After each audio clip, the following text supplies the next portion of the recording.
Hey guys, welcome back, and today is going to be a little bit different of a video. I am going to take you through our new car, what kind of things we put into consideration when buying it, because it was bought to be the perfect newf mobile. So if you have big dogs or small dogs, if you're looking for a new car, if you're wanting to know what the perfect car is for dog sports, I'll take you through why I chose this car and some other options for dog cars. So you kind of have to have your list of what are your big things. My big thing was more space, and I needed more space because before this I was driving a crossover, not an SUV, not even a full-size SUV, but a crossover. I had a Ford Edge and I love that car, but it was tiny, and so we had to buy a trailer just to haul their gear around, just for simple things like water training. So that was a problem, and with our ever-growing family now, 5 dogs and 2 adults,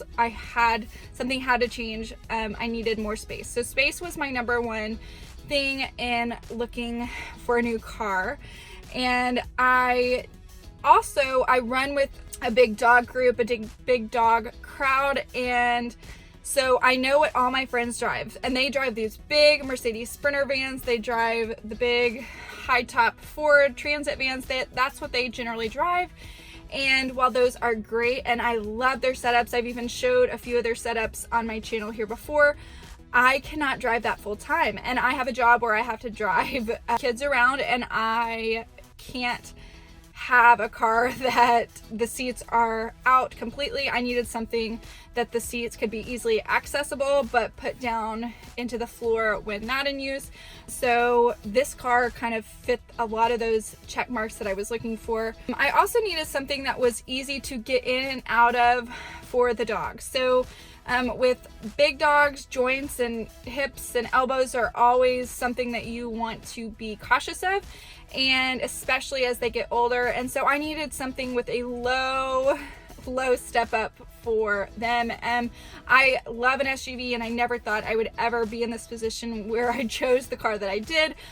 But I knew jumping up into an SUV every day or using a ramp was just not plausible for what our lifestyle is. So I needed something that they can, because I usually just open the door, let them run, get in the car, and running and jumping up into an SUV every time really is the wear and tear. Actually, it's actually jumping out and putting that weight of their body weight onto all of their joints is really the issue. So I needed something low. I also needed something with good gas mileage, and a lot of those bigger vehicles, when they're weighed down with everything, they don't get that good of gas mileage.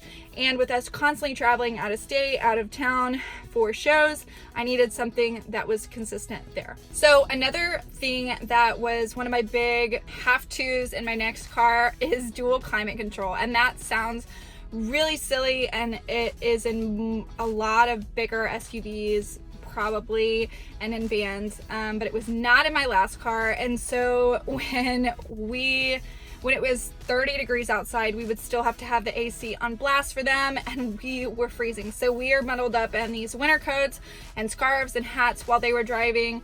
While they were in the back and we were up front. And so I needed something so we could have heater on up here and they can have their air back there. So that was another big selling point for me for a bigger car as well. So what did we go with for our perfect newf mobile? We went with a 2017 Dodge Grand Caravan, and I could have gone with a lot of minivans, and I looked at a ton of different minivans. And why I decided on this one was a few different reasons. I love their stow and go feature first and foremost. Now, Dodge and Chrysler are the only 2 vans on the market that have their second row seats go into the floor and their third row seats go into the floor. So that was my biggest thing, because I may not need these seats during the weekend on a trial, I need these seats during the week. So having the ease of putting them in the floor and popping them up when we need them was key, and such a selling point to me. The other selling point was that the Dodge is just a little bit taller on the inside than some of the other vans on the market, and I needed the height because, as I'm going to show you later, we do have a big van build in progress, and we are through phase 1, which I'll show y'all. But we are building a platform, and I still needed the dogs to have clearance and not be hitting their head, and so any bit of height mattered. So yeah, so the height of the van was another thing. The other thing was I drove around a Dodge for about a month for a rental. My car was wrecked into, and so I drove a Dodge for about a month, this same van that I bought, just at a different trim level, and I absolutely loved it. It was such a comfortable ride, such a smooth ride. And before that, you could have killed me before I got a minivan, but that month driving that and having the dogs in and out was just like eye-opening. And so the day that I picked my car up from the shop, I went and sold it and picked up another van off the lot and drove it off, because I just feel like my eyes were open to how much easier it was with the van. So if you're looking for a dog vehicle, I think the size of your dogs is a huge component. Like if you're wanting a dog trial vehicle, but you have like Australian Shepherds or Border Collies, I think you can definitely get away with an SUV. Now with newfs and 5 dogs total, 3 of them newfs, I did need something bigger. And if you have big dogs and you can drive a big Transit all week, then I think that's a really good option for you. I think that is comfortable. You can sleep in that on the road. Now this van that I have will also allow me to sleep in the car overnight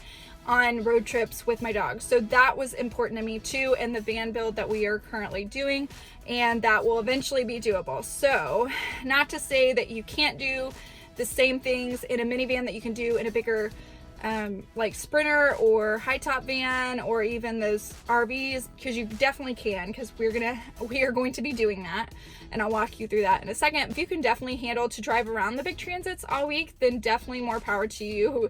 Those are a great option as well. So if you are stuck in your main vehicle and you need to make it work, some great options for you would be a roof rack or a cargo carrier or a trailer, which we have all 3. We'll still probably use those in connection with this van as well, so that most of the interior space is for the dogs. That's what I also loved about the vans too, is they have a pretty big towing capacity, and so I can always tow my trailer if we are pulling something, or my boat, which was a big thing because I have the boat that we use for water rescue. So next I am going to walk you through the van and my thoughts for what we are going to do. If you have done a van conversion, or you think you have good ideas for me, drop them in the comments below, because I'm always looking for ideas.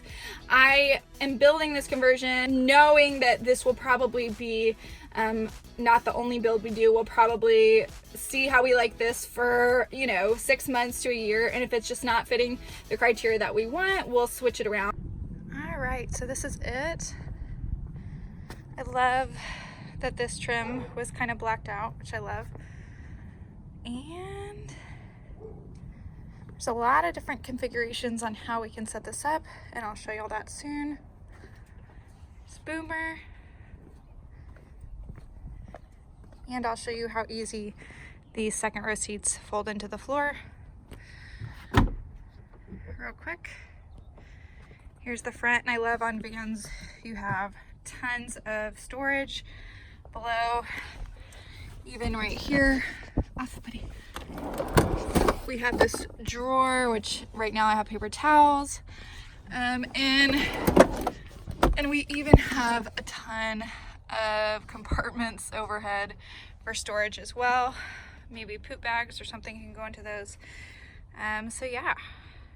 So we'll start in the back. I had the trailer hitch put on pretty much immediately after I got the car, a few days after, because I knew I needed to put a cargo hitch or a trailer or my boat on the back. So that was super important.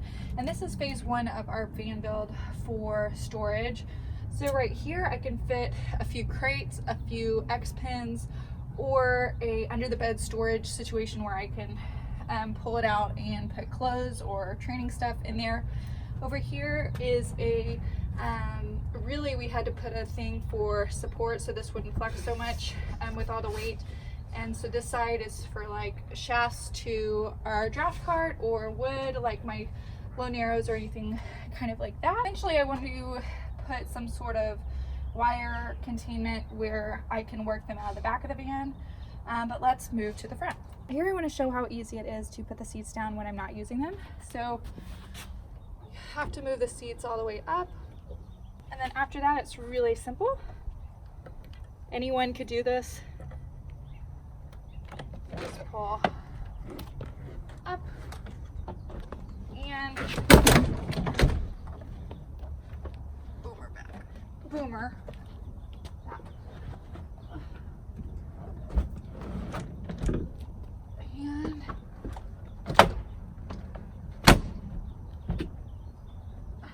And just like that, that is completely flat now. As you can see.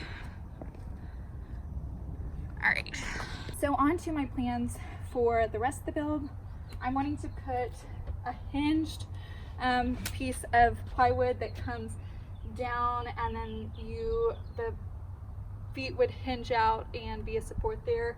I want to have two separate so I can have one more piece of platform here and still have a seat up there, if that makes sense. So a hinge divided down the middle on both sides. And that will allow more storage underneath as well. I also want to show you with the seats out, which we can take out for long trips, how much storage we have in the bottom. So let me show you that now. Note, these roof racks come on the Dodge and they are stow and go, so you can pop those out when you need them and pop them back into the roof when you're not.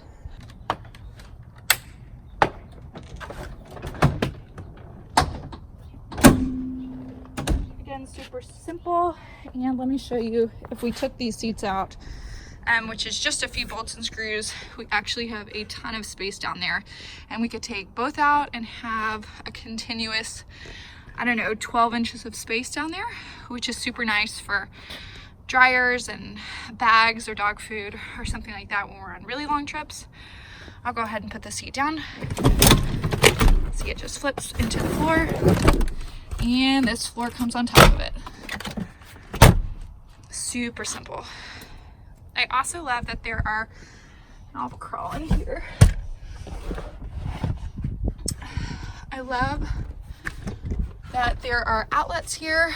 I have charged my laptop on this one, and I plan on putting a few box fans in here. So yeah, that's gonna be nice. The front of the platform and what this looks like. We have some, I think 4x4s right here, or 2x2s. I don't know if you know anything about that, you know what that is, but it's helping level the platform out. We also, under here, it is tied down to the seat, whatever these are called, in the back. It is tied down so it can't move forward or back. Over here, I wanted this side open for long pieces of shafts or wood that need to come all the way out through the car. Yeah. What do you think, Boomer? And I love in this van that there are sunshades for every window, including the sliding windows.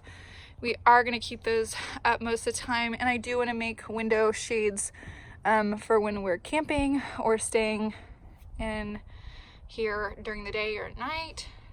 But yeah. I also love that I can open the doors beforehand and then come out with 3 dogs on the leash and not have to fumble with the door. I can just have the door open before I leave the house and not have to deal with opening that with 3 dogs in my hand. If you're familiar with minivans, it's awesome because the doors are all automatic, and this one has remote start, which is going to be really nice for cold or really hot mornings. What do you think? Yeah.